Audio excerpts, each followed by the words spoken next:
Hello friends and welcome back to Finance for You.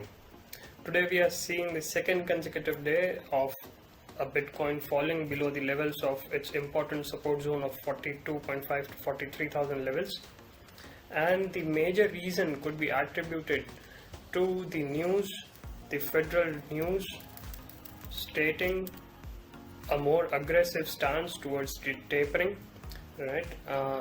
It reads US stocks slid and treasury yields jumped on Wednesday after meeting minutes released by the Federal Reserve, which indicated that it might not only raise interest rates sooner than expected but could also reduce its overall asset holdings to tame high inflation. This is what has led to major US stock indexes as well as the European indices to decline, and hasn't spared Bitcoin as well. So this is the major reason why Bitcoin has been tumbling since the last 2 days. But this tumble has led to the formation of this head and shoulders pattern, as we discussed yesterday. In our previous videos, we discussed that how a head and shoulders pattern was forming on an inclined neckline, an inclined slope, an inclined neckline. When a head and shoulders pattern, it forms on a neckline which goes like this, the fall is not that steep. But when the neckline is horizontal, the fall is exactly same as the height from the head to the neckline. In this case, if we notice, the height from the head to the neckline is around 39%. And if we were to project the fall from the right shoulder neckline up to the estimated levels, we can directly calculate a fall of 40%, roughly 39%, to the levels of 24,500. So this looks scary. If the head and shoulders pattern it plays out, the fall could be as steep as $24,500. So will this happen or not? No one knows. But again, if we look at the historical data, the same pattern has played out earlier this year. And what we can see over here is, this is the left shoulder, the central head and the right shoulder. But the neckline did not break. And this global trend line, it gave a strong support from which Bitcoin bounced back. Let us notice this once again. Let us have a look once again. Left shoulder, central head, right shoulder, the global trend line providing a strong support from which Bitcoin bounced back. Now something similar is happening over here as well.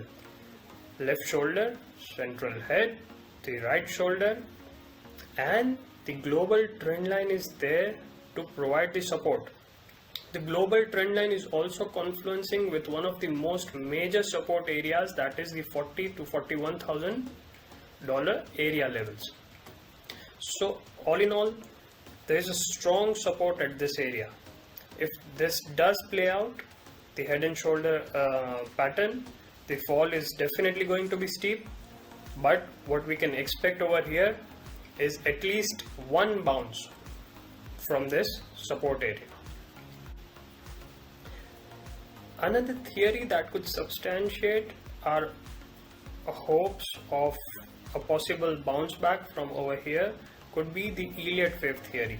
Elliott wave theory is a 5-wave theory according to which the 5th wave, it is the last point of the ongoing trend, whether uptrend or the downtrend. In this case, the downtrend. So let us have a look how Elliott wave theory could be plotted. This is the wave 1, the wave 2, the wave 3, the wave 4 and wave 5. At point E, it could be the last point, the lowermost zone, the bottom of this particular trend. according to Elliott wave theory. After which, what we can expect is a bounce from these levels up to at least 53,000 zones, which is a strong resistance zone. Then probably a pullback to around 47,500, and then a possible breakout of the previous swing high of the fifth wave. That is over the area of 52 to 53,000 levels. Once we get at least two weekly candle closes above 53,000 levels, we would be sure that this bull run is not over, and we can again go for another all-time high levels.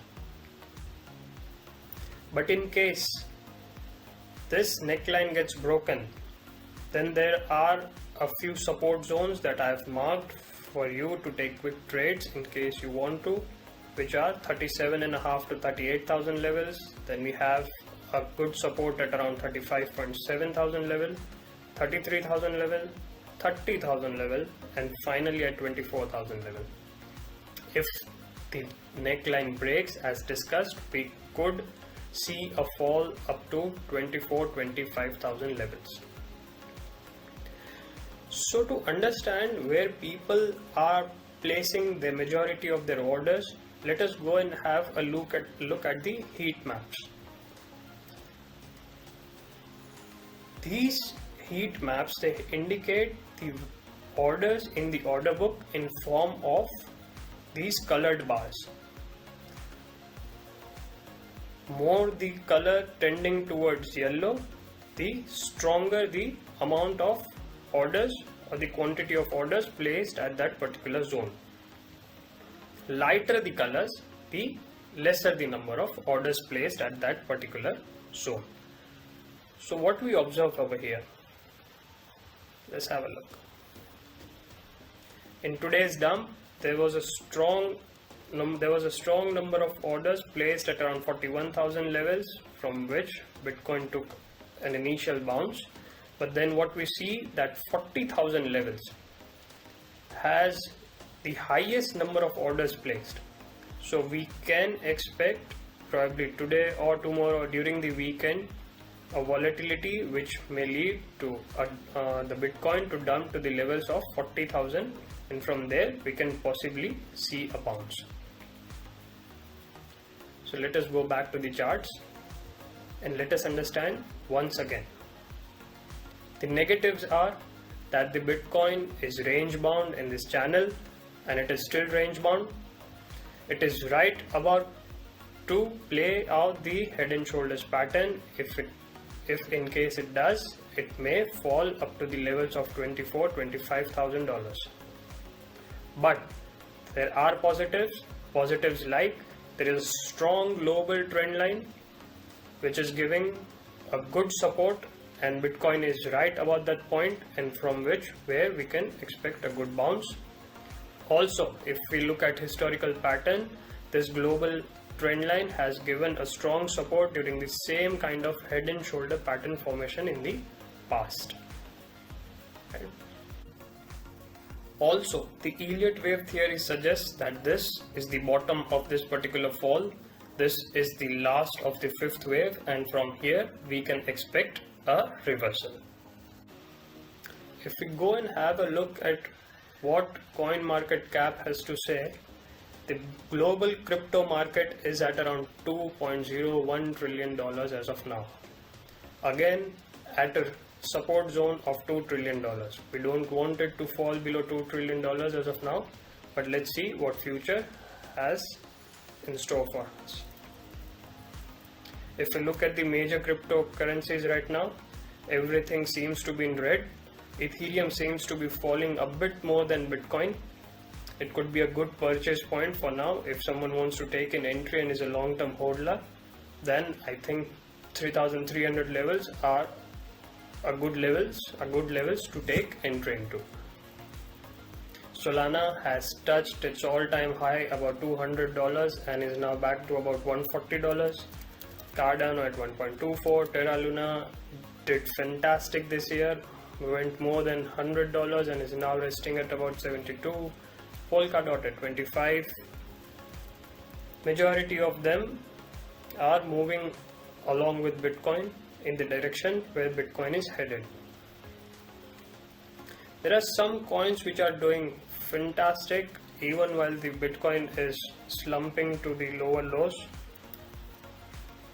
Coins like Cosmos giving 20% today, Harmony giving 15%, Decentraland giving 14%. Decentraland just got into a contract with Samsung where Samsung is going to build its online store in Metaverse on the Decentraland platform. So Decentraland doing pretty good. So all in all, Bitcoin is poised for a good recovery from this point where the global trend line is providing a good support to it. If it does get into the recovery phase, all the altcoins will follow, with some giving us exponential returns and the other normal returns. So I hope friends you understood what I wanted to convey with this video.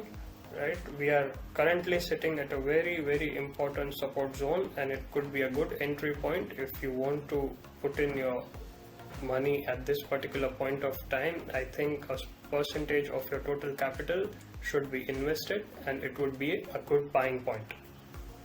In case Bitcoin falls from here, it dumps even more from over here, all the important support zones have been marked. You can refer to them and take plausible entries. That is all from my side. I would also like to know your views. What do you think is going to happen from over here? You can always put down your comments and we shall discuss on the same. I will keep you updated with all the Bitcoin updates in the future. If you like this video, if you found this information useful, please press the like button, the subscribe button.